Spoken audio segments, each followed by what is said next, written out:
now call this meeting of the Washington County Commissioners open. Let's all stand, please, to the pledge of the flag and have a moment of silence.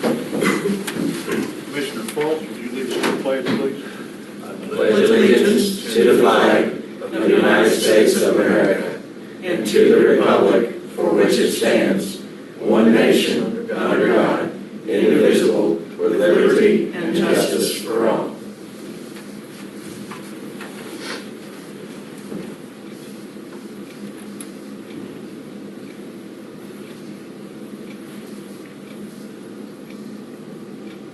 Thank you.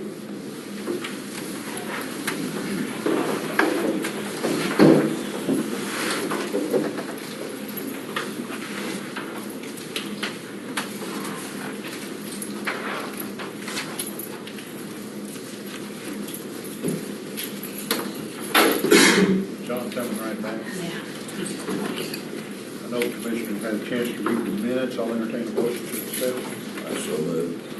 I'll second that. All in favor, raise your right hand.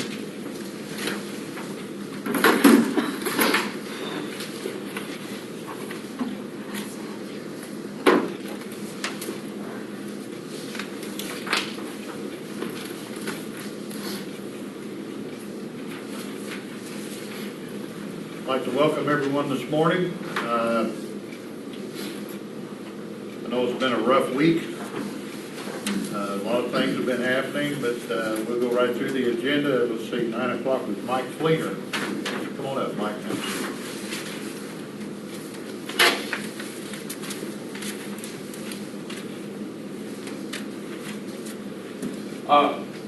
What I was looking at is Tom Robbins TV's location over there by the county building, county garage. I was looking at an egress easement to be able to access the parking lot for that property. There's pictures of the area. It has a parking lot there now. It came out of the mobile home that sits there, where the tenants used to, back up and go out.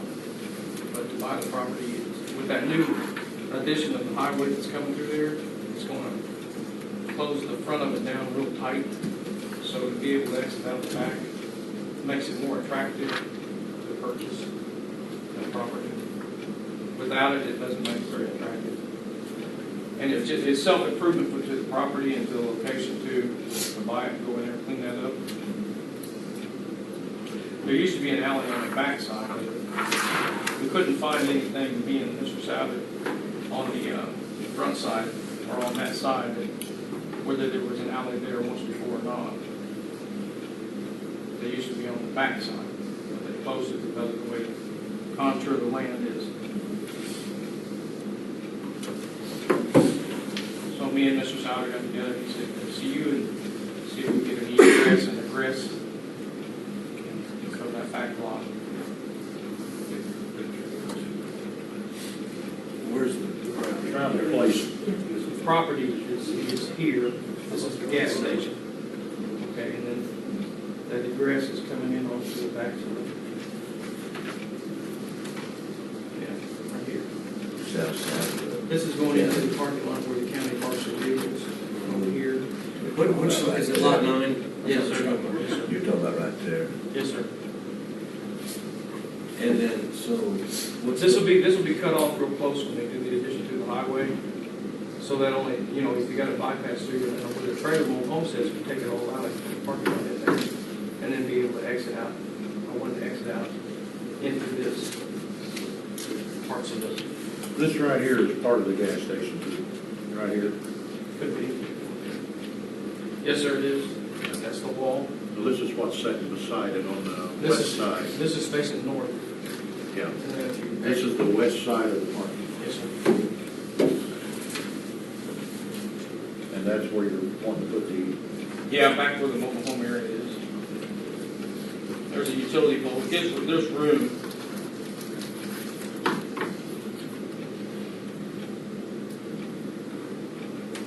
I mean, I haven't purchased it yet. I just want to get my ducks in a row before I go make it. who owns that property now? Carol Rollins. Tom Rollins. He's had it for sale for several years, not been able to sell it. I think a lot of it's because of the way it looks. Is the current, the easement, the area that you're looking for an easement, is that currently just a little pathway on the, have you seen, you know what? It's not really a pathway, it's a driveway, they got a driveway up. That's what I mean. There's no driveway going down into that trailer. Yep. They park on the driveway and on the county parking lot. The people live there before. I mean, does that inhibit, if that were used as an easement to access that property, does that inhibit the county's operations? Probably not, as long as they stay over, on that side. You might want to go look at the situation first before you decide on it.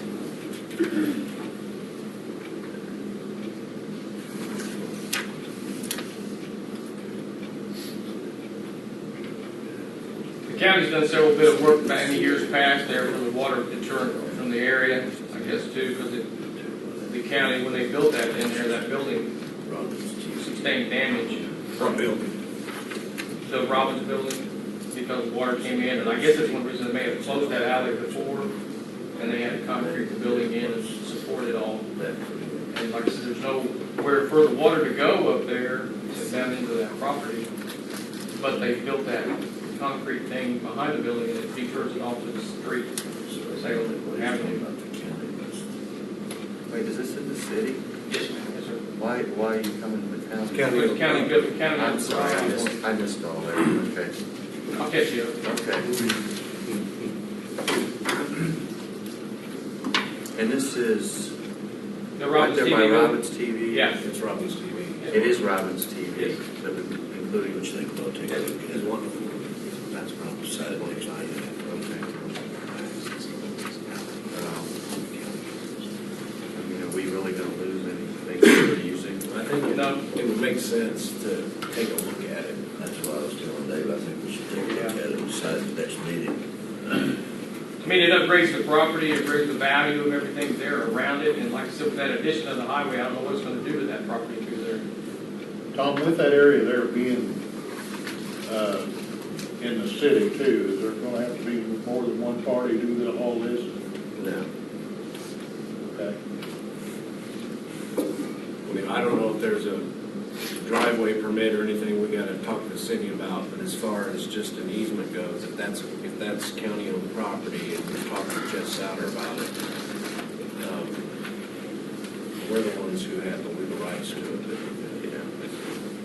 That's what he said. 8 feet. How many feet wide Is the area, is the easement? it's on that one piece of paper I had there, the length of the width of the property there. Well, It it's, says- it's, but basically the existing alley is what you're looking at, right? You're not looking at anything wider or? All right, just an easement, if that's what you're asking.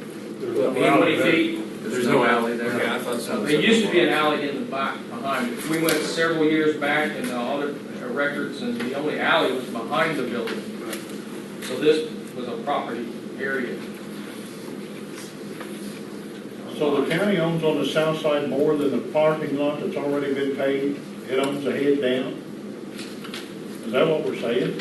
No, we just own out there where our That's what I parking thought. area is, So there's no county, there's a drainage concrete ditch there that runs the water right, south, yeah, and then the parking lot going toward the new ambulance building. That's just all parking area, all roadway. right. This is off to the left of that, south side of the road, So south side basically, of our driveway. basically it'll be part of the road, part of the, Streets. no, this will be part It's of one of the the easements that come out on the county parking lot. parking lot now. Where the county parks there on the south side. Yes. At the very Between edge. where we park and the gas station, you want an easement up through there. Maybe we need to take a And look. we don't own it. Well, we do, I would assume we do. we do own And he's what, an easement? We own that, theirs, on on the south side of the parking lot. No, just our parking area. Just up The to, parking area is what I'm talking about. The blacktop parking area is what we own. And he wants an and easement he wants to over get it that. on that. He wants an easement to it. He don't want it on it, he wants it to it. No, he Is wants that it Right, correct? he wants it on I want to be able to egress and egress from that property onto your parking lot. I need to see the property. Oh, that's fine. I understand completely. Let's meet at 7:30 before our next meeting with Gerald, and go out there and take a look at it, and then decide. We'll keep those, that way you got those with you. Okay. too. And then, do you want me to come back and see you, or And come back. do I just call, how about I just call you? That'd be fine. Okay? All right, thank you, Mike. Yep.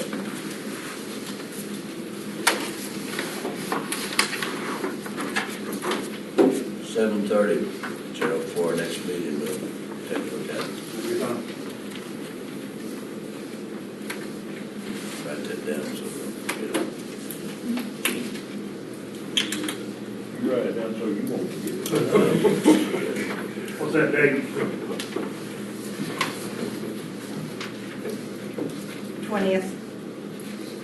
20th, Gerald. Yeah.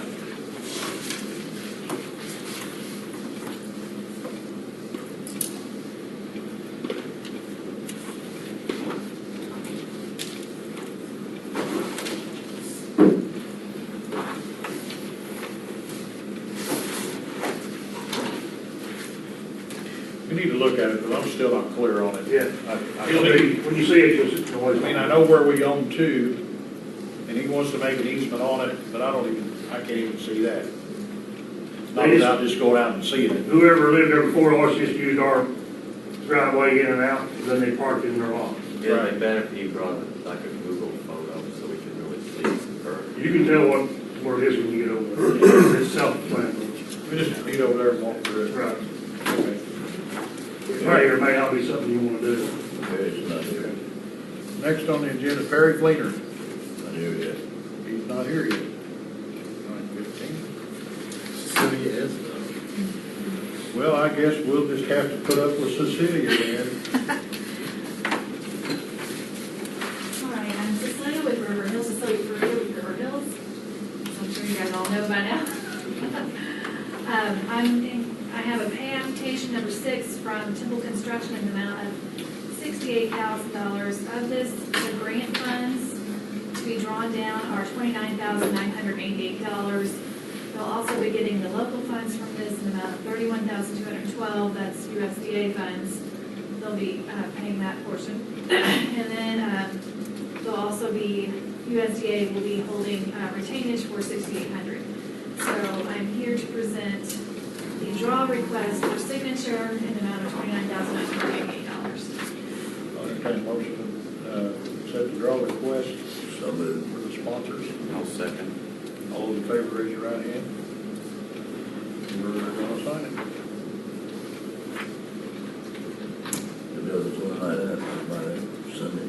Yeah, I'm gonna go see it after this, so, well, it's the first time I've seen it since it looked like it did a year ago.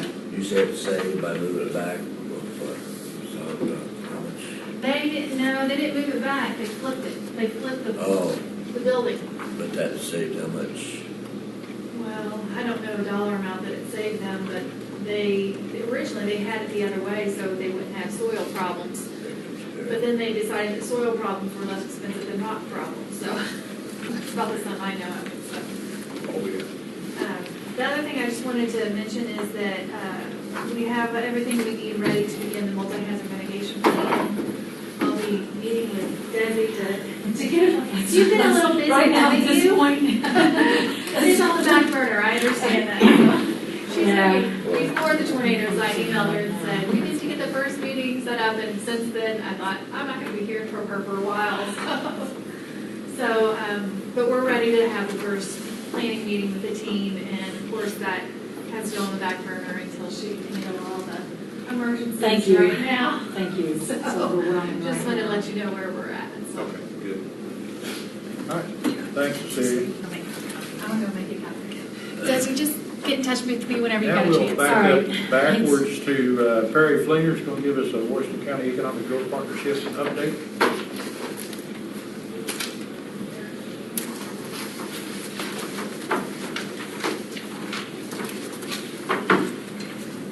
You guys report.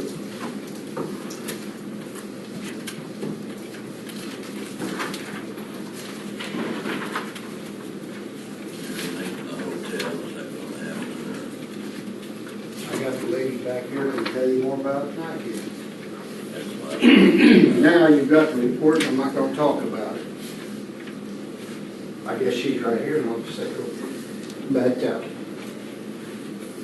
if you guys don't mind, we'll put this report off for another meeting. Because what I'm gonna talk about is, our businesses that were destroyed or damaged. And, you know, a disaster has a natural migration. It starts off with volunteers. In a rural area like ours, you know, your emergency personnel, your police, and medical. Then the next step will be your professional, you know, your carpenters, your roofers. But the thing we don't want to let fall through the cracks is our business. And Sheroy down there has got 38 employees. And, you know, they suffered a total destruction. The sawmill right beside it, and what other businesses have been damaged. And, you know, if the commissioners want to, Sabrina can kind of find out what their situations are and what their plans are. You know, if it's in business and nonprofit, why, they're probably going to say, you know, it's time to hang it up. But if they're in the balance, you know, the county can make a difference between what's available through the county and the state. Might do that. But we will give a kitchen sink and a bathroom both for a new business. But we're talking about businesses we already had here. And it's important that we try to help them recover. Do you have the names of the businesses that we're talking about? John, we've got, I don't have them in front of me, but, we did assessments, and I'm going back out with FEMA today to assess, and, we're in that process of assessing. Sheroy is probably the biggest one. That I'm aware of. There is some smaller private businesses too, Burnett Welding. Burnett. How many and, Burnett's? There's one up on Daisy Hill also. Desi, how many Burnett's hired? My listing only had the businesses, had one damaged business and 7 totally destroyed. That's gonna move up, I've got, You got more? yeah. There's a total of 12 right now, because there is some private owned businesses that, 12 destroyed? 12 commercial properties that have been involved in this. And see, primarily I'd say those people are interested in the welfare and the health of their employees. They're probably not even thinking about their own businesses yet. But we, as a government entity, can step in there and get the jump on, because it's just like grants, and you guys know this better than I do. The paperwork is just as important as the need. If you don't have proper paperwork, you're not getting anything. So what is the process that we need to try to financially help some of these businesses get back on their feet? And if they had insurance is already making their way around to these places and, and dealing with that. And then FEMA's coming in today. So the process is already, I know we want it to be, done today, but it's a process. It is a process. Have you heard anything about the best and disaster relief fund that the governor was going after? Do you know if they heard from you? I haven't heard anything on I that think right they're supposed now. to hear something today. Yeah, and I mean, with the overwhelming destruction that we have, I mean, I would just be, if it didn't get passed, Do you think it would be better if we worked with you to try to see what we could do to help as far as? I mean, that would be fine, if you just give me your card and, you know, after we get, and see where we're at here, we've almost been to every address. There is still, we're learning some side roads there that have some, and I got a couple of calls from families this morning that had some effect on some minor, but we're still getting calls coming in. And as large as our county is, the lengthwise of the path that this took, because it came in from the south side and went in from the northeast side, and it's going to take 2 days for FEMA to get all the way through it. Sabrina, does the governor have to declare a disaster area before he can ask for help, like the SBA loans and so on? We already have all the, last night I Has he already had, declared it? no, I had to have the preliminary assessment done last night by midnight. We got that in. He's Before he looking can- at all those numbers from all the areas Before he can declare it? before he can, and then he'll make a decision. So he should, I would think he should be making a decision today on it probably. I agree, Terry. We need, any businesses that we have in the county, we need to hang on to. I agree with you totally. As far as county officials, you know, it's important for us to make sure that the documentation gets set in at the right time. It's a timing thing, you know, for us.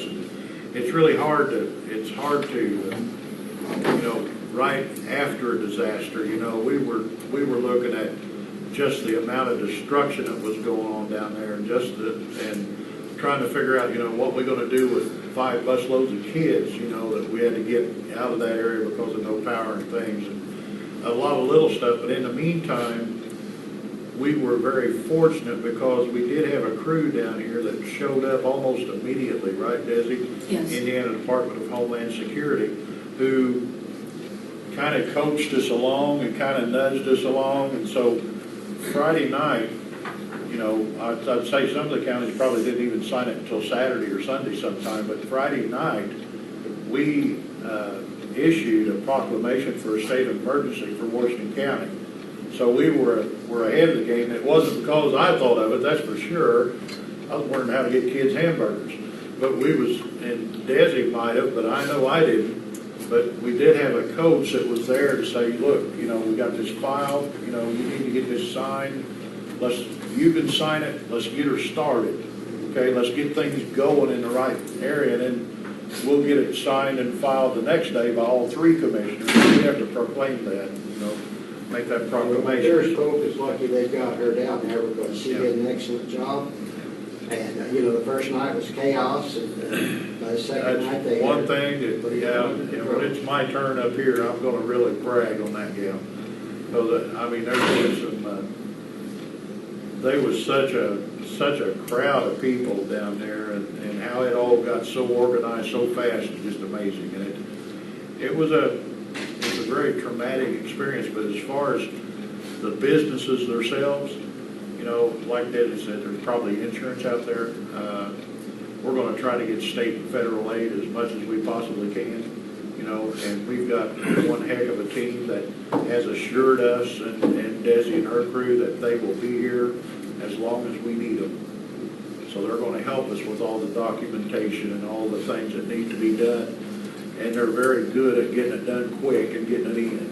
They know exactly You where know, this to go. organization, the partnership, can step in there and sort of bridge the gap for you guys, because I know your time is, I talked to John the other night, and I said, if you're going to have to spend a lot of time on this disaster, just postpone us, and we'll come in late. And that's when we was going to have it, we was initially set up to give this report, and now we're, This is the time to do it for this.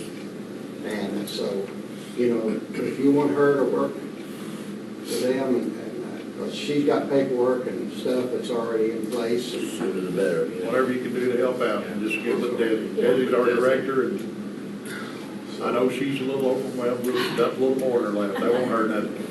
You know, we can come back to you guys down the road and report and, but we If don't there's have any- to go down there. If there's anything we need to do as commissioners, let me know or any of us know, I mean, between what you're doing with Desi, because we're not really sure, you know, on our end, what paperwork would we need to try to get grants to help these businesses or what have you. So, but if there's something we can do, you know, just let us know. Whatever we need to do, we'll But do. we act through Desi's office, so We that's, act through she's that. the county representative that deals with this and works directly with the governmental agencies from above. She did an excellent job. So far. Keep praying. I need it. Anything else? All right, thanks, folks. Thank you. Appreciate it. Do you have an extra copy of that? I'll give you my copy. Well, now, vote on the- Thank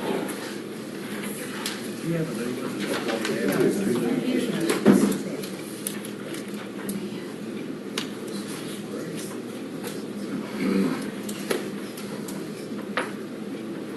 Okay, before we go to public questions, we'll start with Attorney Cyphers. Yeah, on the Fredericksburg unincorporation matter, I've sent a letter to the gentleman who came to visit us, who was assisting them, explaining the problem with the petition. That was one of the things that I was to do from the last meeting. He had showed up before the meeting, we talked, but then he didn't stick around, so we didn't get it. So I just sent him a letter, because I don't even know that I have a number for him, but I do have an address. So, I've met with the animal control officer and a representative of the health department, and I've worked up a draft of an amendment to our animal control ordinance to address a couple things. One is exotic animals, a prohibition on certain exotic animals. And then another is, we discussed possibly the need to control numbers of animals that people have. But before we address that, I'd kind of like to sit down with them again and get their input on it. And I see Randy has walked in today. So I'd like to put that off till the next meeting, and I've got a copy I can hand him. And maybe he and I can get together with Julie and from the health department and talk about that. And maybe bring that up at the next meeting. Is that acceptable? Yeah. And I don't know if we want to talk publicly just for some guidance with the commissioners, but, you know, I'm not as worried about the exotic animal prohibition, because what we've done is we kind of use the city's ordinance as a model, but we took off some of the restrictions. But any poisonous animals are prohibited, whether it's reptiles, invertebrates, amphibians, mammals, I don't know if there's any poisonous mammals, but any poisonous animals are prohibited. The city prohibits beehives. We don't prohibit beehives. We took that off. Non-poisonous snakes. The city prohibits constrictor-type snakes, boas, pythons, and such. We don't have that prohibition in ours as currently drafted. That's a simple discussion and debate to have. The issue, I think, is, do we want to have a regulation on the number of dogs and cats that someone out in the country can have? And because certainly the city does, they don't want people harboring an unsafe level of animals in their abode. But out in the country, you know, is there a need to put a limit on that? And that's something we kind of talked about and discussed, maybe having, you know, is there ever a need for someone to have more than 10 dogs and cats? Because lots of times, a lot of problems we come up with has to do with an unsafe number as far as lack of care and then concern about safety of others. So I don't know if it's something you want to comment on, Randy, or what your opinion is on that. It may be something we don't want to do, but it's something we talked about, and I initially included a comment, a section on that in the amendment. But as I think about it, I think it's something that needs to be discussed, and we need input from the health department, the animal control officers about, why we would do that. Because I can see where people would be upset if people want to have 43 animals. So I don't know if you have any preference or comment. I know when we met, we talked about doing something like that, putting an aggregate limit on the number of dogs and cats you can have. We've got a lot of people who've got 40 and 50 of them in a house. Out in the county, not in the city. I've got one place that's got over 300 cats in her house. Wouldn't that be a health issue? Yes. Has the Board of Health been contacted and they're acting on it? So it would look to me like that's what we do. I mean, I understand what you're saying, Randy, the pollutants in a house, that would be terrible. I understand that, but do we want to actually start digging into that above what the Board of Health has already got established? Because I know of another place, though, it's a farm. There's 400 acres on there, and they've got cats that roam around and kill mice. Now, we want to say, okay, we got to put a limit on your cats now. You got to cut it back to 4, and you can only have 4. I don't know how you're going to do. Yeah, if they're kept I don't know how outside. in certain situations you'd be able to control. Now, if there's places out in the county that's a nuisance to the public or a public health situation, then I think there's already laws to take care of that. Correct? Right, yes. Okay, so I don't think we as commissioners need to go any farther than that area. Okay. I mean, that's my opinion. You still got 2 more here, but to me, that's my opinion. What's the norm? I mean, like, the other counties that surround us, I mean, is there? One option people do is they'll put in so many per acre owned. One thing is, are we talking about indoor animals or outside? And then how many acres are these animals allowed to inhabit? Then you got people that's going to say, well, I got both. Cats are indoor and outdoor. Right. Dogs are indoor and outdoor. So I think the issue becomes, are we really, do we already have enough in place from a health control standpoint and a nuisance animal standpoint under the existing ordinance to deal with the situations that are out of the norm and create a problem? Do we really need to do anything about that? Exotic animals, that's a big problem there. Yeah, that was the original. As long as the cats and dogs are well taken care of, I mean, I don't see any need unless there's a health or safety issue to put a number on it. But I thought the main concern that was brought to us by somebody was exotic. It was, and then in the interim, when we had a meeting, this other topic came up, and so I just thought it was something that exotic animals we talked about publicly, and then this other we hadn't, and so I thought before we. And Tom, is there some type of statute or ordinance that the state has passed on exotic animals? Have we looked at that? Is there a state regulation? State restrictions, I can look, but I'm unaware of it. That's back to me, in my opinion, again, I don't like to, if we've already got something set up, if something's already established through the state, then it looks to me like what we need to do is step in and uphold those laws. Okay, if somebody's going against those laws, then we need to step in and do it. I don't think it's going to be us coming in and adding to it. I think we just need to take the action that needs to be taken. Now, what kind of action did, say, the lady with the 300 cats? What is the action that the health department would do to enforce that and remedy? Do you know? They'll end up getting a warrant to take them all, is what they'll do. Just leave her with so many of them. And then if they go to the pound or to the Is she taking good care of them, or what? Yeah, looked like she was. Well, let's go back to the lady herself.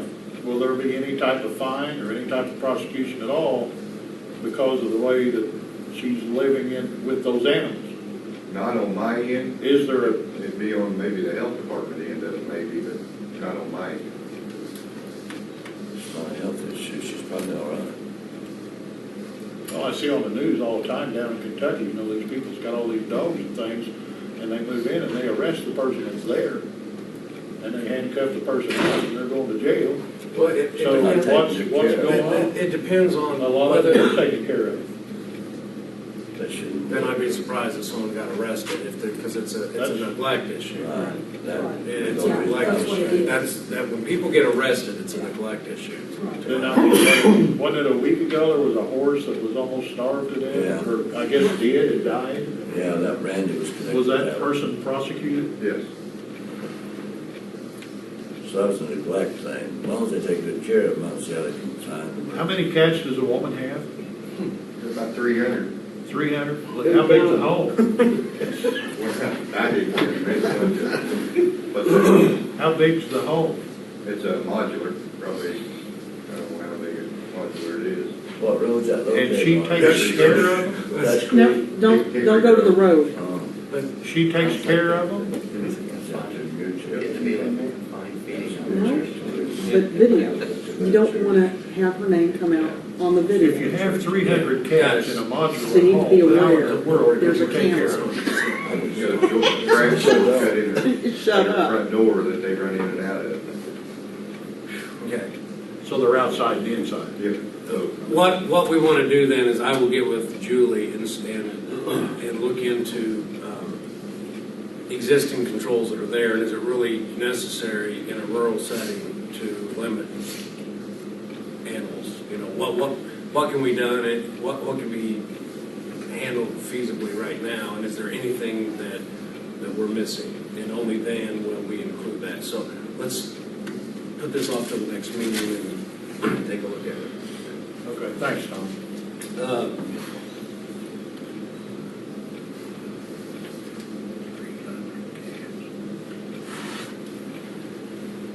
Yeah, and just, so you know, I know at the last meeting, Max Green had raised 7 questions about the Plan Commission and the statute and some issues about the statutes.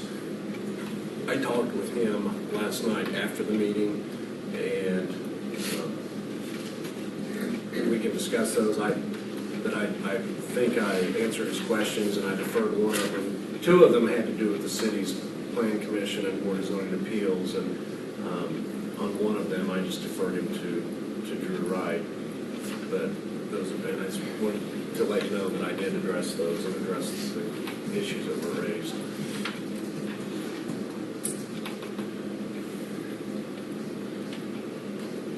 That's all I've got. Okay. John?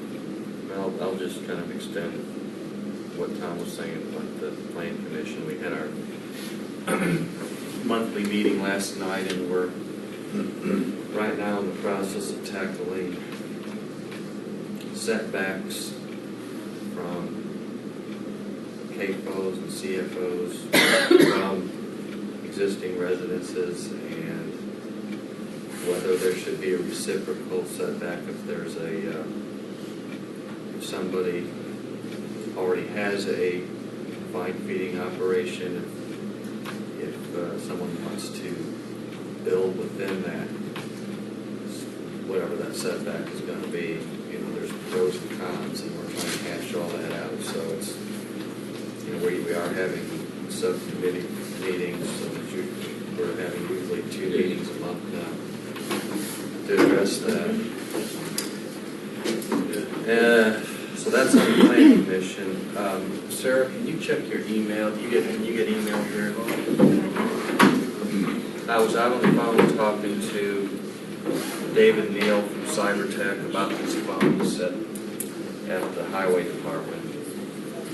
And, I mean, it's just, I guess ever since they've been installed, and you can correct me if I'm wrong, Gerald, I mean, they've just never worked, right? And they're having to call people back on their cell phones that call in. I mean, I've called the highway department several times and I lose the connection. So apparently we had bought some phones already for the highway department that didn't work through Cybertech. That's something they were trying, things that they were trying, and he said that we think they're going to go back to the old analog phone system, and it shouldn't be just a few $100s to cost to fix all that. So I'm just, make sure, let me know, Gerald, if they're not fixed, because I know this has been brought up over and over, and it's affecting the building department, the highway department, and Desi, right? Right. All three. All three. I think we're talking about 6 phone lines, is what Dave told me.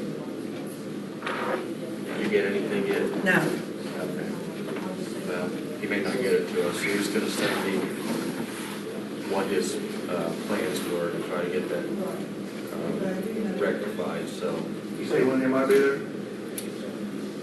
He said he was going to get on immediately. Okay. So just let me know. Okay, and then on the tornado, and David, whatever I miss, he can add to it, but Saturday morning, the Indiana Department of Homeland Security was at the Beacon Firehouse meeting with David and myself and Desi. It's my understanding the first 12 hours of after the incident occurs, there's no reimbursable expenses by the state, but maybe by federal. So, and we're not sure what kind of things we're going to have coming in. We've got overtime. That's going to be, with the highway, and we had to open the landfill on Sunday. But we are trying to work on a plan to get whatever state and federal reimbursement we can get through Desi, and she's going to be working through the auditor's office as the bills start coming in. But the cleanup on the roads, basically, we had hundreds of volunteers coming in, and so the roads were passable probably, I'm going to guess, by about 3 o'clock, 2 or 3 o'clock, you could get through. And then there were so many volunteers that we had to tell them to hold off. There were people coming in late in the afternoon to help, and we were running out of places to send them. So I think the road cleanup went very well, went fast. Things that we were expecting to take all day, basically were done in a matter of 3-4 hours.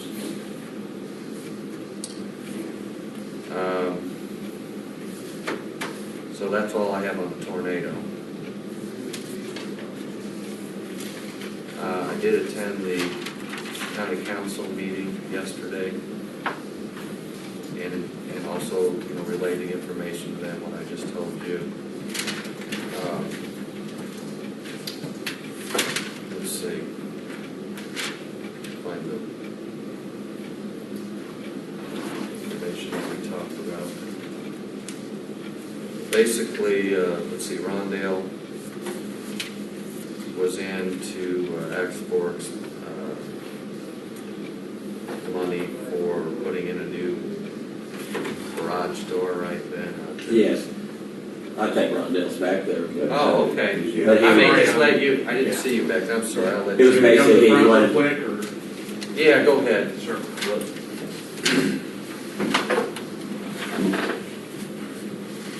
Thank you for giving me a moment of your time. We've got a situation over at the Williams Building. We're having to back our vehicle all the way up next to the east wall. Basically, our vehicle is completely against the wall to allow the ambulance in and out. They're basically backing up the ambulance right next to our vehicle. So whenever I have to get into our vehicle, we have to move an ambulance out, then move our vehicle out, put the ambulance back in and go. And it's all been that we've been out on 23 corner calls this year and 78 calls last year.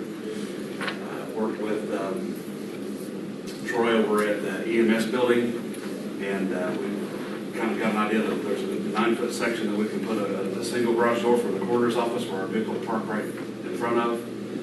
I'd like to put up 3 bumpers that kind of make plenty of room for everybody to get in and out. We do have funeral homes and ourselves coming in and out with cots and bodies that we need to get in and out without moving every vehicle or making space every single time we've got to use it. I got a bid to cut out the wall. I asked for 3 bids, only one of them came back. Raymond Lee for $850. I did not think that was unreasonable. That was the fact that as long as there wasn't any electrical work or anything in the way when he cut the wall out. I did the ABC garage doors and sprinkler for the garage door itself. ABC was within $75 of the out-of-town group. I thought for the $75 that, we'll use somebody local, and that way if we do have a problem, he's going to be able to get to it right away. It's going to cost you $2,060, but I want to use that money out of my New Life Generations money, which is what we get $1,000 every time we do an organ harvest. And there's $7,500 in that account, and I'd like to use $2,000, $2,000+ to put the bumpers in and get the garage door put in for us, just to make things a lot easier and spread everything out there in that building.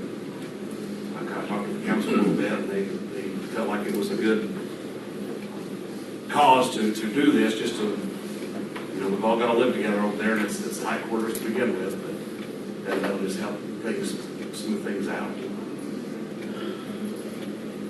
I'll make a formal motion. Second, approve that.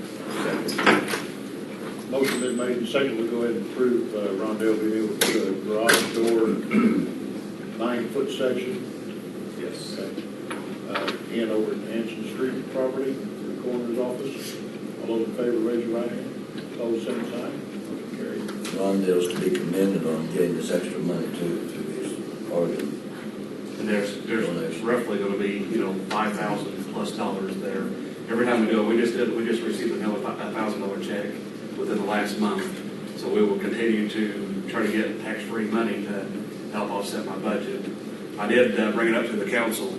Last year, we were up 26.5% on our calls. I've maintained that line for 4 years. It's going to have to change this year. It has to. There's no way around it. But I just wanted to give you guys the heads up that I've done everything I could up until this point to keep everything under budget and within my limits. But, we've already had 24 calls this year. And last year was the most at 78. Every year it just keeps getting higher and higher. So but I'll do everything I can to help save the taxpayers. Thanks, Rondell. Thank you. Okay. Dustin Houchin came to the county council to request basically an increase of funding from $25,000 to $30,000 for the Substance Abuse Council. But I believe there was money already in there. Yeah, money's There's already in there.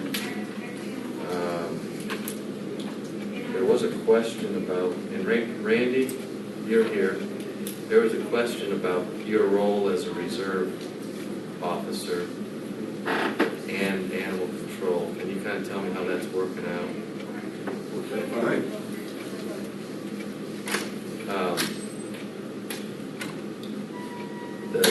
Do you have to use the county truck? I mean, are you having to use the animal control truck very often for the work with the sheriff's department? Okay. There was just a question because it had the sheriff's logo on the truck, Right. and so then I said I'm not really sure how that's all working out. I don't know, Ben, do you have anything? Well, I think the question that was posed, and I'm trying to, there was a question, the truck, Randy, and I'm unfamiliar with all this, so you're going to help me here. The truck that has all the sheriff logos and stuff on it, is that the only truck that you utilize in the course of your animal control, or is there another truck? No, that's the one. That's the only truck. Right. I think the question that come up was, when you're using that truck, are you acting in the capacity of animal control officer, which you have certain statutory guidelines you go by anyway, so you have certain things. The question was, are you acting as a, and I think it's only a reserve officer, am I correct? Right. Or are you acting as an animal control officer? And I said, well, I don't know. So I would assume we use that truck kind of quasi both for the sheriff's department and the animal control, so it can be used in either work capacity. Right. It just depends upon the nature of the call. Is that correct? Yes. I think that's the best way to put it. Okay. All right. I think I can convey that back. All right. I did also convey to at the meeting with the county council the situation of gotta be with our landfill and all the refuge and how we're gonna handle this, and that we need to come up with a plan, and I'll let you take over on that part of it. But we don't want things going to the landfill that can be recycled or organic material, if at all possible. You know, I know there's situations where you have a whole house that's all in maybe one lump piece that you can't piece out, that you got to do it that way, but there's things that are going to be, that can be separated, that are laying out all over the place, that hopefully we can get people to salvage the metal and things that can be burned or salvaged, not to go into a landfill. And that's all I have. John? One thing, on February the 27th, Ben and Merlin, John Rebels and I were down to Corden, and we had reserved the room at Ryan's to give the county councilman and the county commissioners, the county auditors of Harrison County a dinner, and along with that, Rhonda donated some beautiful candles to give them and candle holders, and I got Sir Mike Garing to give them, and some of them had forgot the dinner, and one was out of town, and Karen had emailed everybody and said they would be there, so they apologized for not all of them being there. And so after the dinner, then we went over to the county council meeting, and Ben and I presented letters we had signed thanking them, and Ben and I decided anything above the cost that the councilmen and the commissioners had donated, we would split the cost, but we didn't have to because some of them didn't show up. So we had $98 left over from the contributions of the councilmen and the commissioners. So I was thinking at that time we'll just have a dinner for the county councilmen, our commissioners, and Marcia and Rhonda, but then the tornado hit, and so I didn't think anybody would mind if we're just going to donate the extra $98 left over and give it to John, and he can take it down to the PNC Bank at Pekin, who's taking donations. So I think we had a good night down there, thanking Harrison County. A lot of the counties don't do something for them. This is about the fourth thing that we've set up, and they appreciate it. So that went over well. Saturday morning, I got up early, went to Hardinsburg, came back to Martinsburg, Fire Tower Road, and I'd heard that Martinsburg had been involved with the tornado too. And I went to Martinsburg and didn't see anything, and then I got down to where the Mount Washington Church is, and a few houses back had been damaged, and the Mount Washington Church was just destroyed, and even the headstones were blown off and destroyed. Houses on the way, one there in the curve was completely destroyed, and then we went down to Elmer Martin Road because we couldn't get on the other way down to 60, and so there was a light pole there about that big around that looked like almost new, just been broken off, and The only thing that held it up was just the wires to keep it from going down on the ground and maybe being a danger to those around. And then down to Boyles Road and then on to 60. And man, almost brought tears to your eyes to look over there and see all of that old Pekin wiped out with just nothing there. And then there was Soroyan Woods on the left, Burnett Welding on the right, and then another lumber company behind that was destroyed. But I guess the good part is these things happen in nature, and we're fortunate to have people like Desi that took the bull of the horn as the emergency management director and got all the things together that need to be done. And it's amazing what can be done when people care about each other, and I think we do care.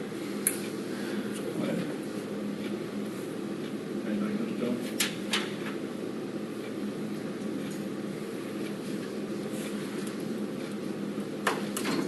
Okay, got just a few things, mainly the tornado. I'm really appreciative of the Indiana Department of Homeland Security and Desi working with them. Desi has worked her tail off for the last 3 or 4 days. It's been rough, coordinating all that, and a lot of people have been doing a lot of things down in that area, and we really appreciative of all the help that's been coming in down there. John had mentioned earlier, we have a 12-hour time whenever we declare a state of emergency that no expenses are covered, but because of them, we got it filed with the state, faxed up to the state at 7 o'clock on Friday night, so that gave us that 12-hour lead to where we really didn't have much in the way of expenses. It was more organization, and so Saturday morning, we were pretty well covered in all the expenses that we turned in.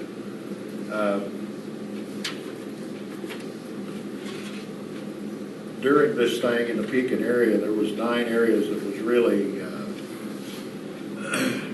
hit hard. 9 roads totally closed, but we had a lot of people showed up Saturday morning to help get all that done. The county sent down 8 trucks, 2 backhoes, a front end loader, and all the volunteers that showed up. I was amazed. I don't know, Desi, it must have been between 200 or 300. It was awesome, and yeah, and I know there was probably 150 to 200 chainsaws going, so that's why everything got opened up as early as it did.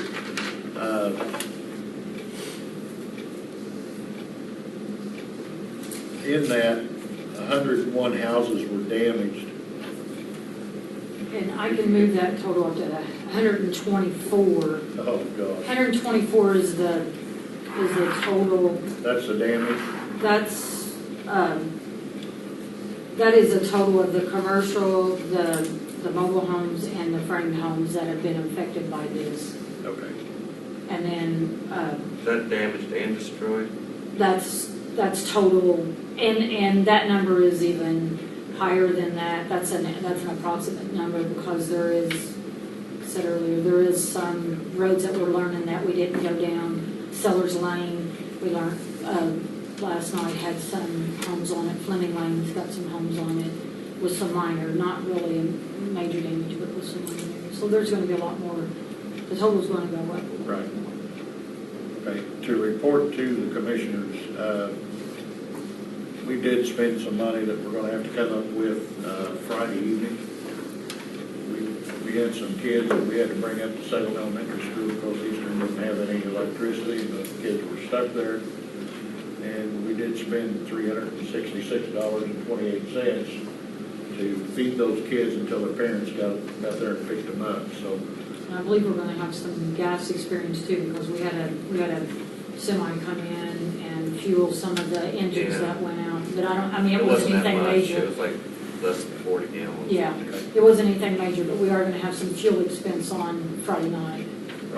We were told at church yesterday that some church organization was sending a couple or 3 semi-loads and things. Have you heard about that?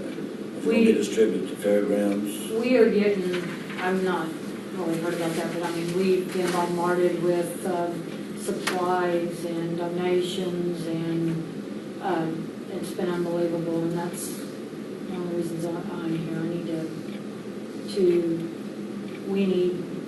we need, and I don't know how I need to do this, and I guess I need to address Tom, because I don't know who it needs to come from, but we need a Washington County disaster relief fund, because funds, this is not just local or next counties or, Louisville, Indianapolis news.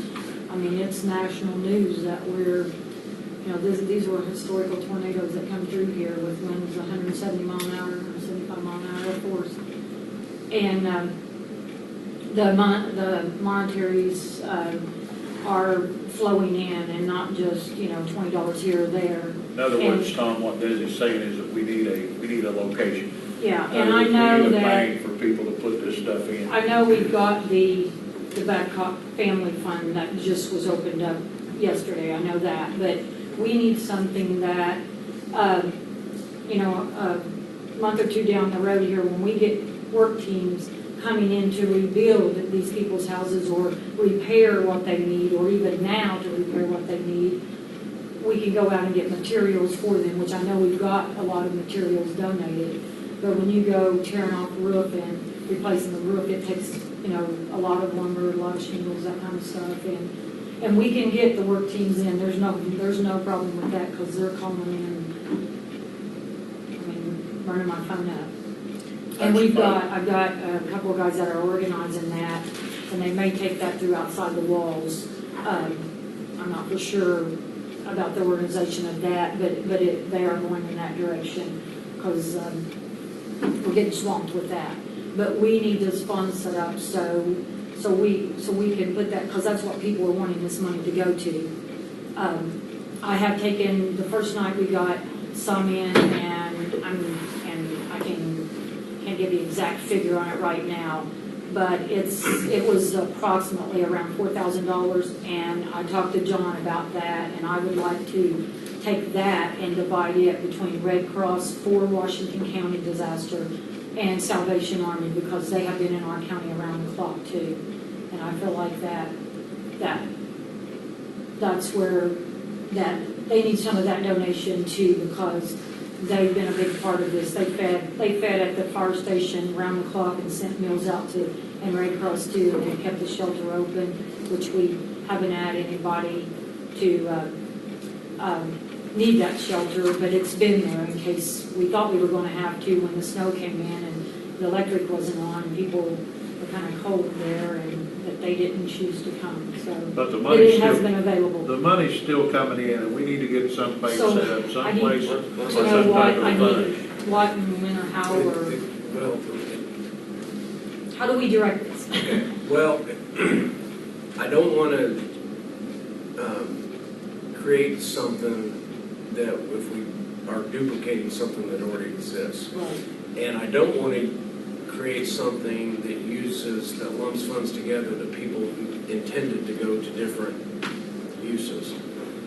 Because when you say these monies are coming in, are they're donations to the county to be used for specific individuals? For these tornado victims, for the tornado victims. And if that, with no strings attached, because theoretically, we're going to have costs of overtime and things like that Right. for the county. Right. So I don't know if it's why it's coming to the county or, No, but it's coming in. We opened a Friday night because it was just overwhelming. People bringing and dropping off stuff and, supplies, clothes, everything. So we opened the United Methodist Church. They were wonderful to open their doors for us. They have a big metal building in the back, and it is our distribution center. And if anyone gets a chance, they should go down there and see that. And Melissa Burton's been running that for me, and she's been wonderful organizing that and running it. And a lot of volunteers have come into there, and they are taking pickup loads, and the ISP troopers have been wonderful. They're taking pickup loads up to the families, because we still have families on Daisy Hill that can't get out. And they've been dropping this money in there, and we've been putting it in envelope, and then she's been giving it to me, and we've been putting it in a secure place.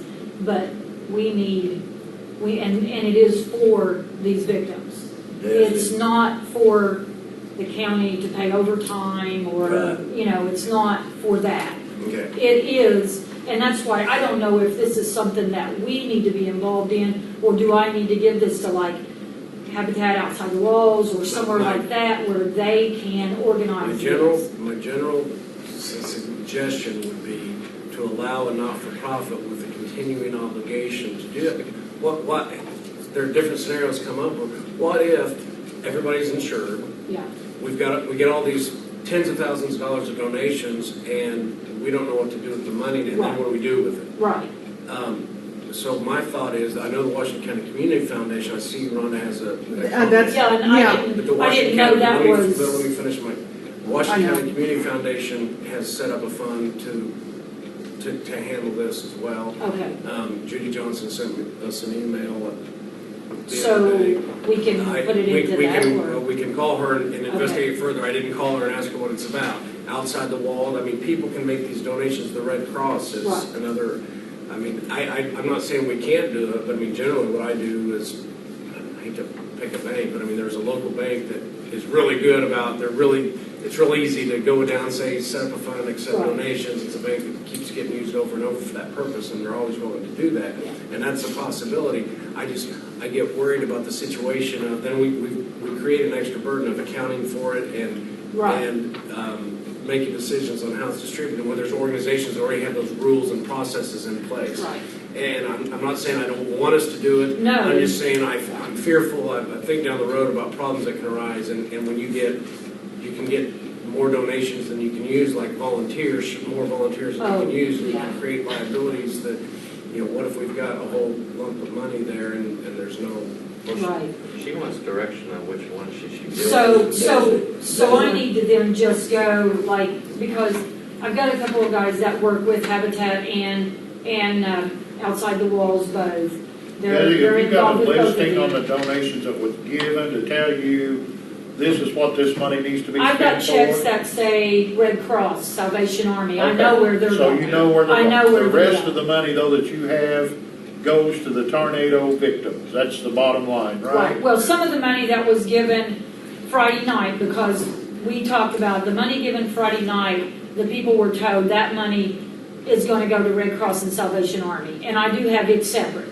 Okay. I have You it got all that separate. separate. So all that the thing you need donation to is know going to those two. where the balance of the dollars go. And So you're then- gonna check with the community foundation? I would like us to check with them and see Yeah. about the fund they've got set Okay. up, because if we get, We don't we get need all 13 these different funds, funds you're around the right. county, then Yeah, if I we- didn't know about the community So then foundation. just check with the community I haven't been foundation, outside. see what theirs is. Desi, Yeah. PNC has a bank in Pekin, Salem, Right, Catonsburg. Right, And this is a countywide affected thing, even though it's in more than one area. Couldn't, you're gonna handle the ones that go to the Red Cross, so specific, they said Red Cross or Salvation Army. yes, I can But take other care than of that. that, Well, looks I'll- like the bank there could collect it, and then they could give it at intervals to the community foundation to Well, dole I'll out check and there. see, because if the community foundation already has a fund established for this, It'll be in then a let's bank. not duplicate the Yeah, process. just I go mean, that if way. they've got that done, then I'll refer this money that direction. I don't have a problem in it. I That just could be the have been drop-off. my overwhelmed only with it caveat, coming in, what it's going for, right? Yeah, let's contact them and make sure that, Excuse me, that you're good, that it's consistent, and I can help with that. Okay. Ron did. Well, I mean, just to reinforce that the community foundation has the structure, it's going to be local, you don't have to have, Desi actually reinforcing, like, it's my word that this money, if it goes to the Red Cross, will stay here. And the Red Cross can actually get funding from the community foundation. So the community foundation is actually our conduit to the rest of the organizations that actually need to have this money. But, but that gets that off of her, because Right. she's busy. So by having just that one answer, you can go to the bank, community foundation, there you go. So, I mean, that's what I thought she was asking for. So, but yeah. It was. The banks take the money because the community foundation is kind of away from some of the people in the parts of the county. Okay, Okay, I met yesterday morning with the Pekin Town Council, the fire department, the county sheriff, state police, DESI, Indiana Homeland Security, who else? And Ken Temple. And what we discussed was because of all the mess down there, we discussed, you know, what's the next step? The next step is going to be further cleanup right now. So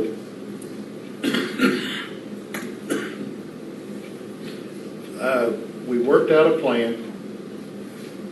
Help me, Desi, with the name of the gentleman that owns Worley. Rick Lana. Rick. Yeah.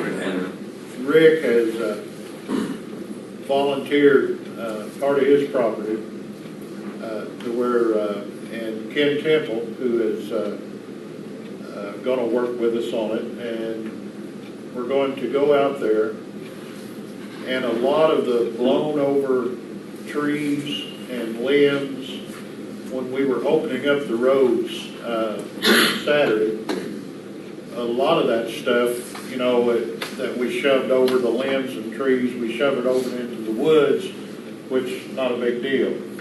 But a lot of it we had to shove over into people's yards and places like that, so that became a big deal. Now we've got to move it. Our city land, or our county landfill cannot handle the amount of debris down there. I mean, it would be too overwhelming. We'd be opening up a new cell, I mean, real quick. So Ken has volunteered to work with us, and they have a machine, Temple & Temple. It's a 4-cylinder engine actually that runs and circulates air through a flame. It will burn wood products up to 2,000 degrees. In other words, as soon as that wood hits, it's going to be gone, okay, real fast. But in order to do that, though, they have to get some rock laid because of the area that we're going to. You're going to sink simply because of all the rains we've had, and the snow, and all that. So we are going to have to put in some rock. Gerald knows that. We're going to have to haul it and get it all set in.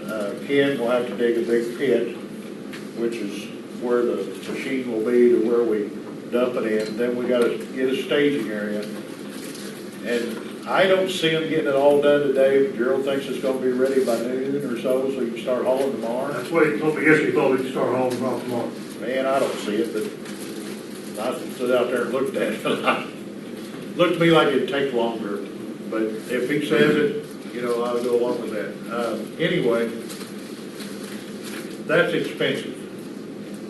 This machine, you know, it's very expensive and hiring a man to do it. Ken, however, said what we will do is go ahead and use this equipment and everything. We'll put it on the list with the rest of the stuff that we're going to turn over to FEMA or whoever. He said if he gets any money, fine. If he doesn't, fine. But he's not going to tax the taxpayers because they need the help. And so I was really impressed by that and appreciative of Ken for jumping in and helping us out there. So that should take care of a lot of the areas. Now, Gerald will be dedicating trucks down there for some time. I mean, this is not something that's going to be done overnight to clean up this mess. It's a mess. John and I got with Mike Goring yesterday, and we discussed the landfill because one step was taking care of the wood. The second step is going to be taking care of the metal, which with the price of metal is probably going to take care of itself. $200 and some a ton, there's probably going to be a lot of people willing to haul that. But then you have all the other debris. With all that debris, you know, it's going to have to be thrown somewhere. It's got to be taken to landfill.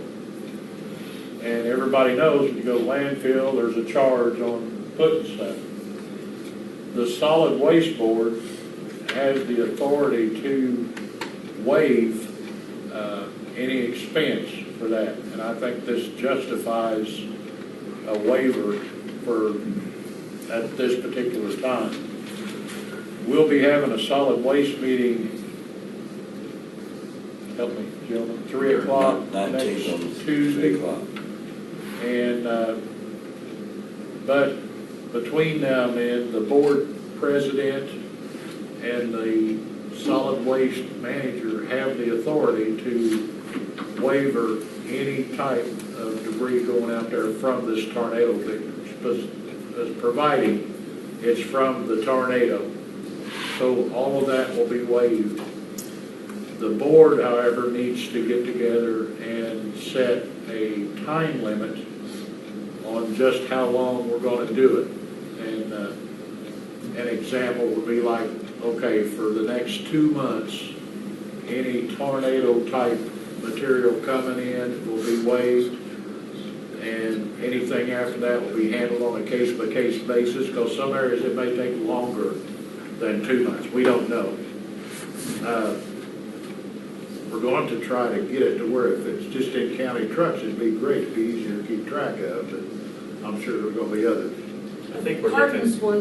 Parton's was delivering, Jeff Thomas told me yesterday, Parton's was delivering dumpsters down in that area that for washers, water heaters, that kind of stuff to go in, and then they would take it, and then I think the money was coming back into the county there, Oh, great. like to the, The recycling. yeah. See, that's metal, so you're, But they Yeah, were I'd say taking you're them gonna get down a there lot of so that. they wouldn't be throwing in with all the other debris and Right. trying to separate, so they were getting them down there. that takes us back to, and I had told Marcia yesterday, you know, I said, make sure we get this in paper.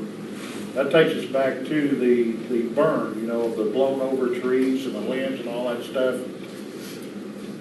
People can bring the stuff down there, the wood products, as well as the county's gonna be all the different limbs and things.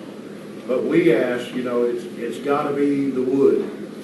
You know, that's what we're burning. Now, the state has to authorize that, and we did get that authorized that people can burn in that particular area.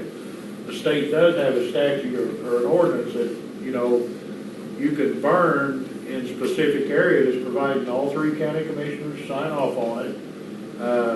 And it's a clean burn. It's got to be a clean burn. Clean burn means you can't burn plastic or tires or all this other stuff that's going to create the black smoke that you see from time to time. So any type of wood or wood product can go down there to be burned. And that's what we're going to really have to emphasize to the public. I mean, the county guys know what they got to take down there, but, you know, the public, you can't just throw anything in the truck and run it down there because they won't accept it, okay? So if you got old junk and all that other stuff, it needs to go in the truck and go to the landfill, okay?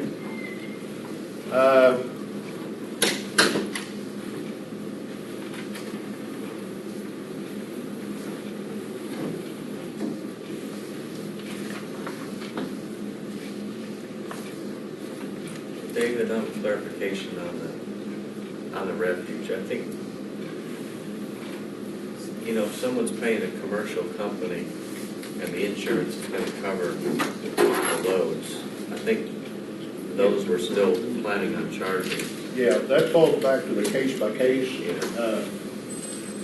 If someone has insurance and they're getting, you know, paying, the insurance is paying it, then yeah, the county will charge for that. Most of the people that we're going to be taking that stuff out to will not. I mean, that'll be the county trucks, and we'll be working with Gerald, you know, to get. I mean, they'll probably be for the next 2 months. They'll be not only just working down there daily, hauling and burning, but they'll also be like trucks left on the weekends for people to fill up and different things like that, just till it all gets cleared up. Because it's really everybody in here been down there? It's unbelievable. It's unbelievable. Let's see. That's all I have. Sarah? I just have the claims. I'm looking at now, and one way for Okay, last. we'll go around. Marcia? I'm sorry, I don't know your name. Hey, I met Ron Pridemore over at the ribbon cutting at the psychiatric and behavioral unit last Friday, was it, Ron? Yes, sir. And Ron was there, and I invited him to come to our meeting. From Lawrence County, he's running for commissioner, and he's very interested in roads and all the expenses, and he's trying to find out all he can. They're high, right? You guys put on a good show today. Covered a lot of ground in a short period of time. I'm impressed. Thank you for having me down. Thank you, the citizens of Washington County. I really appreciate it.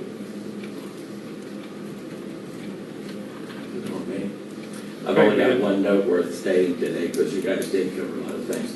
We did change our meeting in April from the 2nd of the month to the 9th due to the fact that we were going to have 2 councilmen that was going to be out. We were down 2 yesterday, so we have made that change.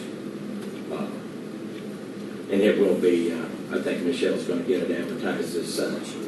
But just to let you guys know for your thoughts that it won't be. Disappeared back there, as you know, on the calendar. Huh?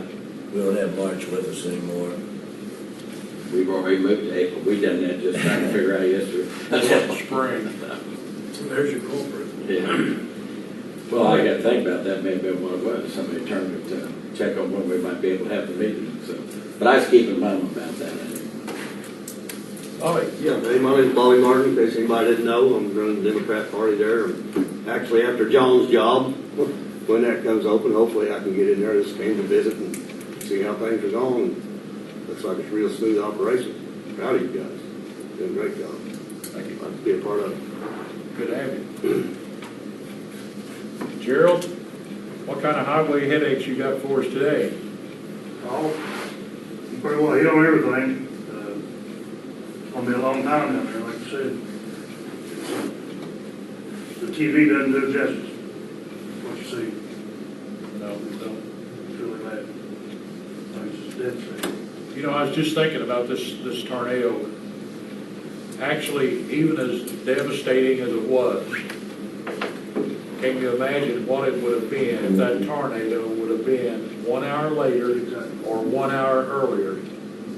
It hit at just a middle time when everybody was at work and the kids were at school. If it would have hit an hour later one way or another, I mean, it would have been, well, the death toll would have been tremendous. It would have been, that's amazing. Like even up there on Rick, if you don't know, he's doing a lot better. He is in rehab. Coming along pretty good. They're thinking he might get to come home sometime in there. Yep. If he keeps progressing on the edge. His daughter was one of the gals down there that was sending out volunteers Saturday. Yes. She was, I mean, it was stressful and everything, she was still smiling. She just tickled to death that everything went well. Now he's in rehab. She said about 3 weeks he'll be home. Yeah, he's doing a lot better. They got his lung cleaned out, and that seemed to really turn him around. Yeah, that is really great. Good to hear. Randy, I see you back there. I don't have anything. Okay. No? Everything I'll say that I've been around a while and seen, I'm on a fire department, I've seen this happen before. And I think from the federal, state, county, and local, the fire department's got a lot better equipment. And I think they've done an excellent job.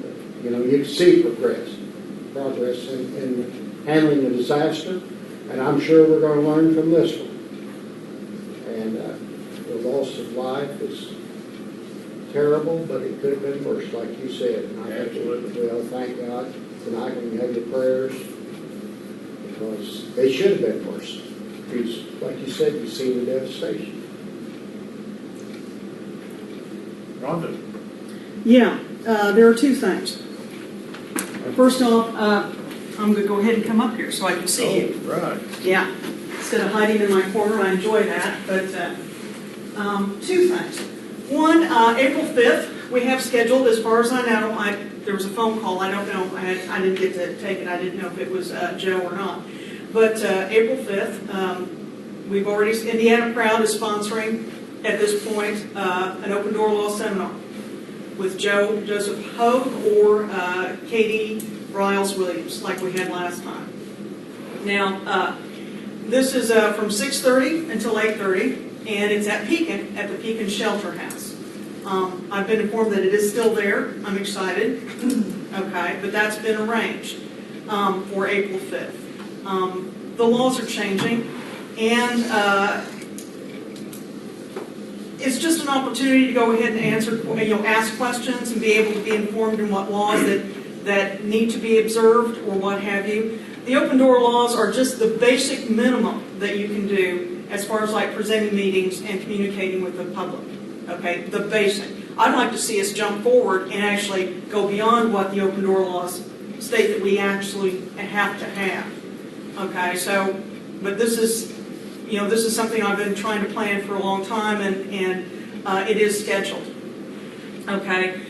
Also, something that has a deadline, I think I mentioned at this last meeting, was the AWC presenting the leadership training, or leadership facilitation. Now, this is for how to handle a meeting. It's 6 sessions from 5:30 until 9. Dinner is included. It's $100. Okay. I spoke with, they have 5 signed up already, but they need 10. And the sessions start the 13th, and the deadline to file is the Thursday. Now, April or March 13th, yeah. So, and the reason I'm bringing it up here, and the reason I'm sitting up here is that I think it's very important. A lot of our troubles that we've had in our community, I know, I don't want to take away from any of the volunteers that have done anything for the tornado or anything similar of that nature. Everybody's doing the right thing. But it hasn't always been that way. And we've had a lot of problems with dealing with the public and the public interaction. We can say hospital. We can say economic growth partnership. I love Perry Fleener to death, but there have been extreme problems with that. And you can tie a lot of our problems and continuing problems to the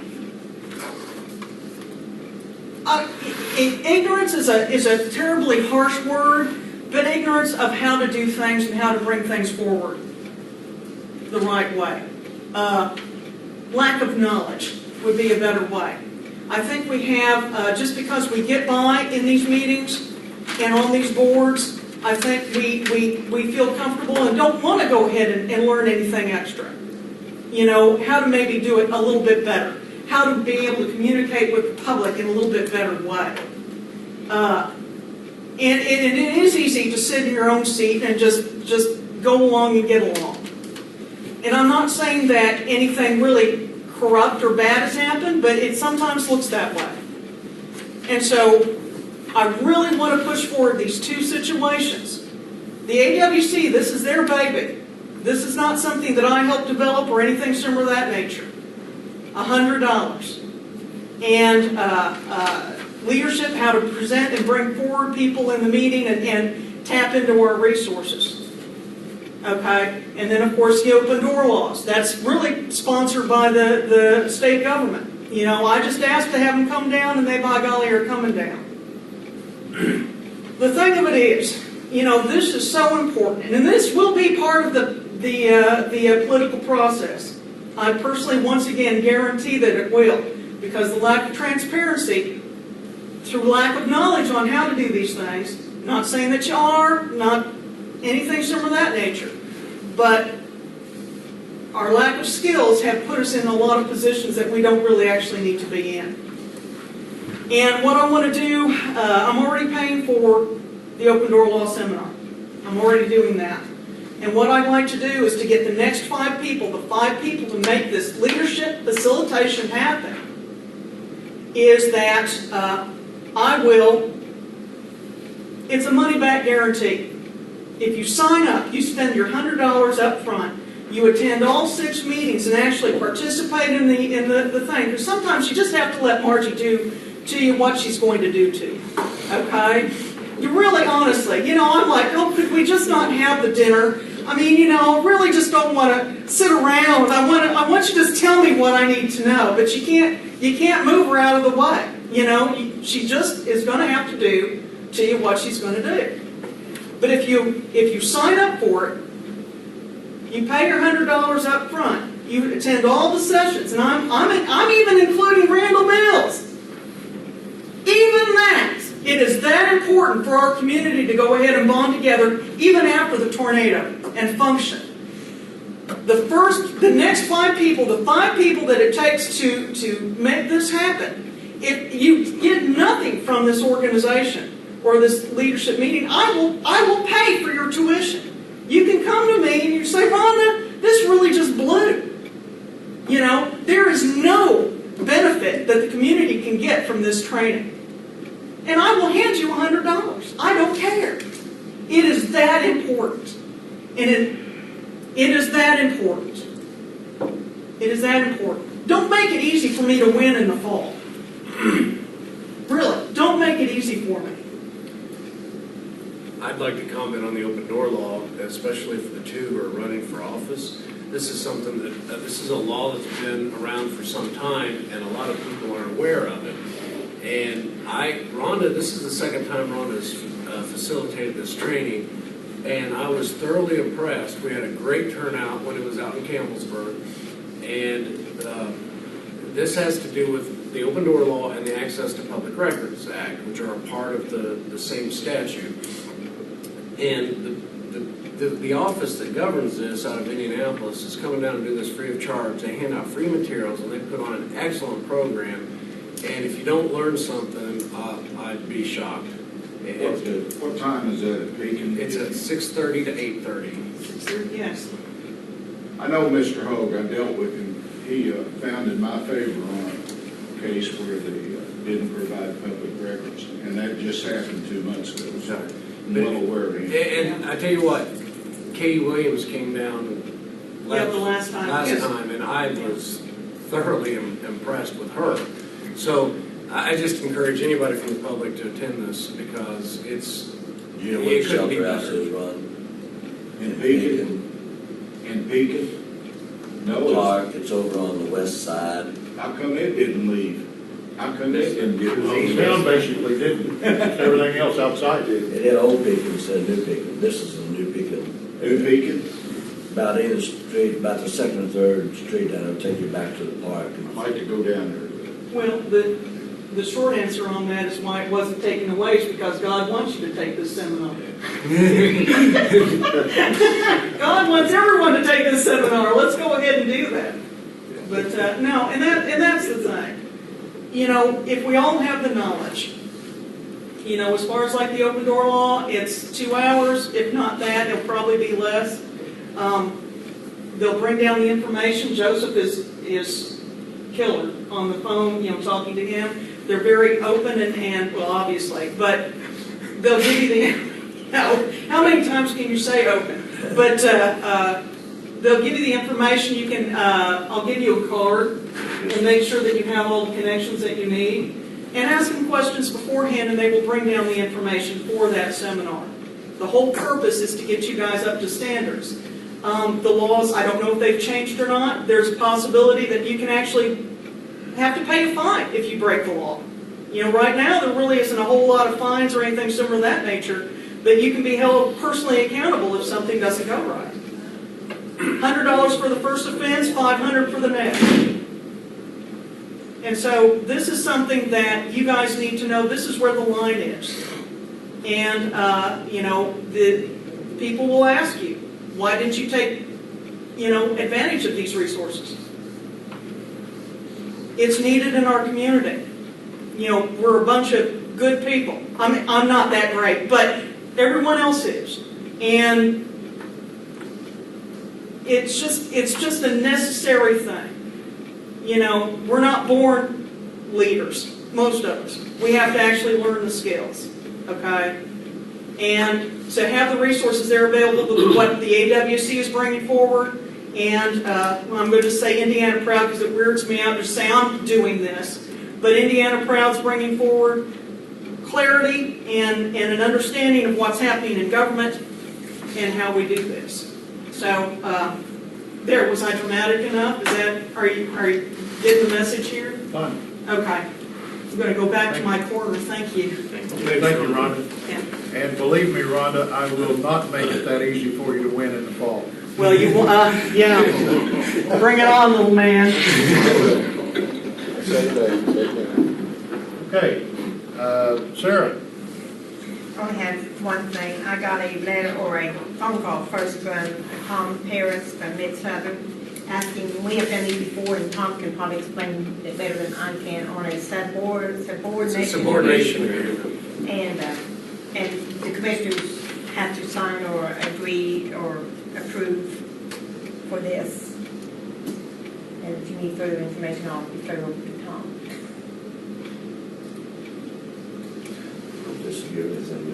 No, this is an individual circumstance, basically, and John's aware of these too.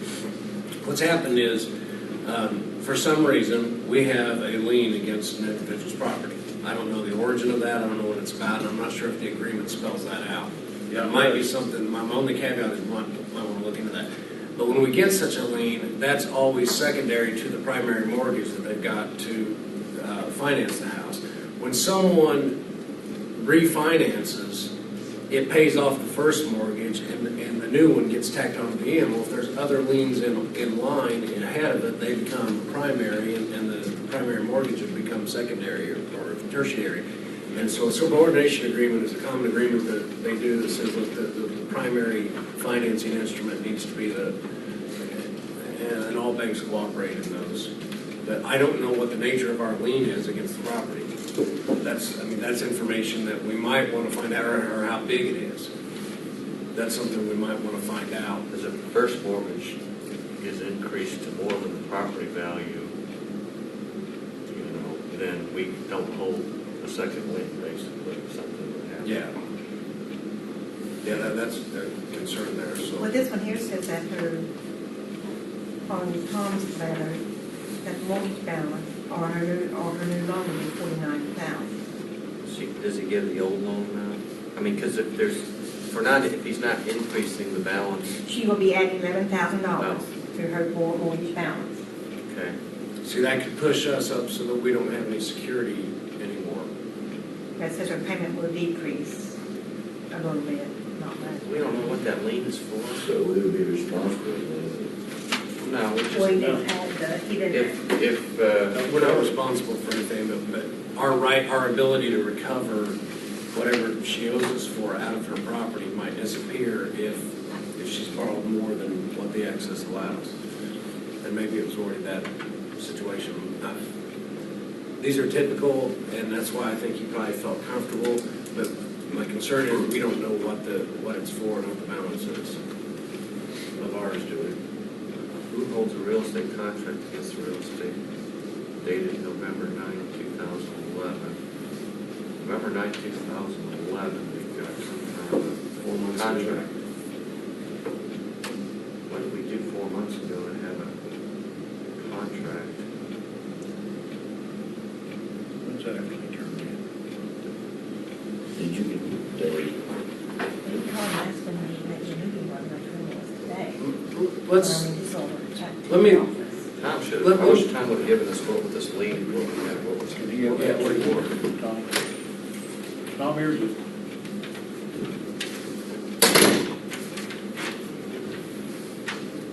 Did you get a thing delivered to you, the sheriff's department, about Yeah, commissioners? it's in ours. Yeah, I don't understand. This says it was a. Let me look into this. Let's just. We're probably safe, but The only problem, he may not be happy because he's got, they want to close this loan. We have to wait another couple of weeks. Or call us. Well, you gotta make a decision. One other thing while you're going, Tom, I had one other thing anyway that I need. No, you're all right. You can go. the past few days, my phone's been ringing off the wall. Because of the tornado and all the things that's happened, now in the beginning of the cleanup stages, which we're starting to get a handle on, there's also a lot of outside contractors. And whenever they're calling in, I really didn't know what to tell them, you know. And so what I suggested was to the ones that's been calling me, I suggested that they get a hold of Pekin Town Council there at the town hall. Maybe they could put up a bulletin board down there to where, and for these contractors to send their cards and let them put them up on the bulletin board. That way if somebody wants any type of construction work or something done, you know, around their area, they can go down there and take a look at the board and then contact people, because I didn't really know. We don't have authority to hire contractors go in on somebody's property to do work. So that was the best alternative I could come up with. They call it weird hours too. Last night was like 10:30. So this one was out of Lafayette. So they're willing to come a long ways.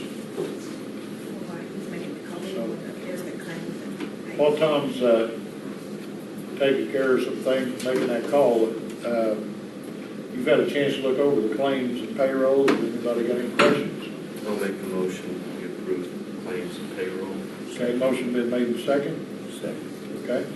Motion been made and second. We approve the claims and payroll. All those in favor, raise your right hand. Opposed, same sign. Motion carried. Anyone else have anything? Wait for Tom. I can't adjourn until Tom gets back with an answer, because this is gonna have to be signed today or not signed today.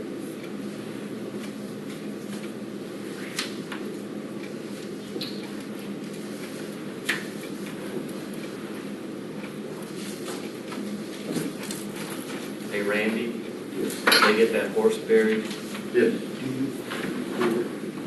There was somebody had, was the horse killed in the tornado? I'm assuming. Oh, no, a place out of Greensburg comes down and takes it out. Oh, okay, but what was it, is that what happened to the horse in the tornado killing? There were several.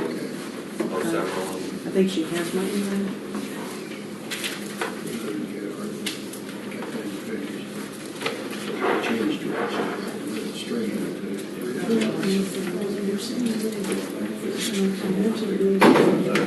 Bob Moore said there was a guy from Cincinnati. Okay, hang in there.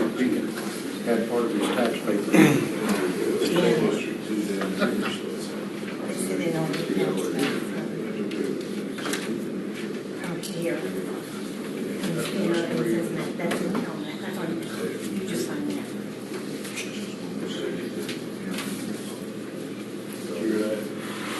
Bob Moore was telling me that somebody from Pekin, the guy said had Cincinnati company, so he had part of his tax paper. Yeah, we got a story in the paper about somebody going as many as 140 miles away.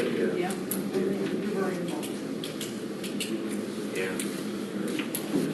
Unbelievable.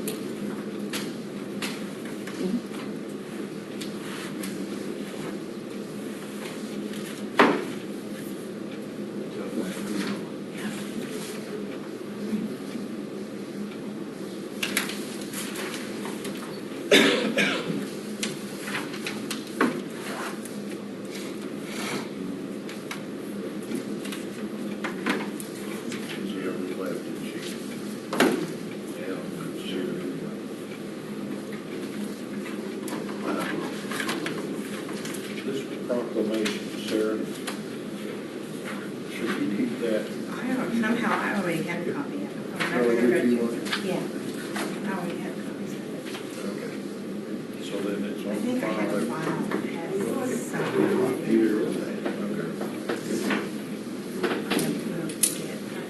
That takes care of that.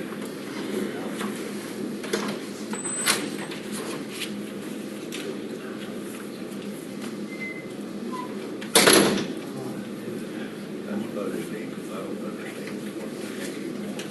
I think we want to go out there. Looks to me like it's something's I got see going the on. county highway, and the brick wall. Something maybe it's doing their past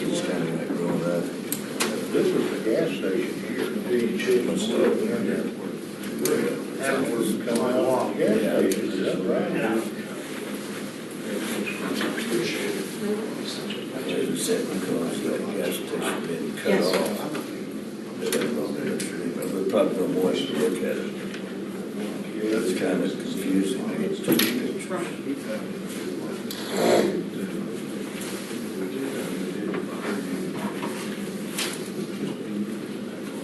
Sound like you got cold. Yeah, but, you know, Yeah, if I was in Norway, it's like 2 or 4 days. you know, and it's not that, you know, people are equal, it's just they fall into it.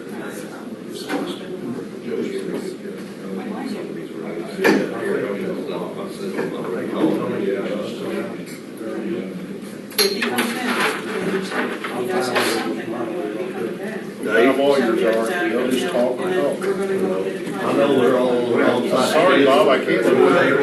Anything, you guys wanna take my cell phone number down? If there's someplace you need to be, you can't be there, I can do it for you. I mean, we're glad. If you aren't, then, you know, you can have a horrible backlash too from the public. This is for your own safety also.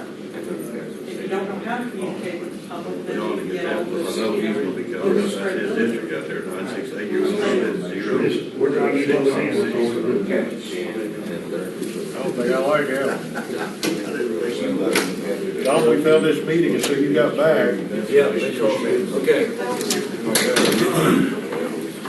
John?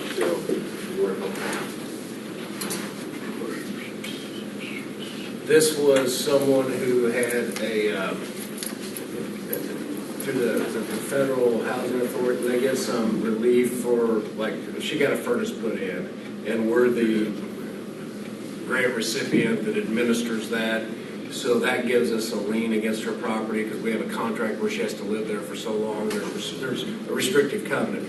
The house appraised for $108,000. This is only for $49,000. So we're in the clear. Second. Motion been made and seconded, we'll go ahead and sign that. That clarifies. Okay. All those in favor, raise your right hand. Okay. Motion to adjourn. Got a motion to adjourn, do I hear a second? Claims and payment approved. Yeah. Motion made and second, all those in favor, raise your right hand. Meeting adjourned. You said you didn't chip and Review for me the points you brought out about readings. It's very important that people get Jerry, you talking about that? blown over trees. It's the wind. You know, we had a rope, those are what's gonna be burned. As well as anybody, you know, that has any,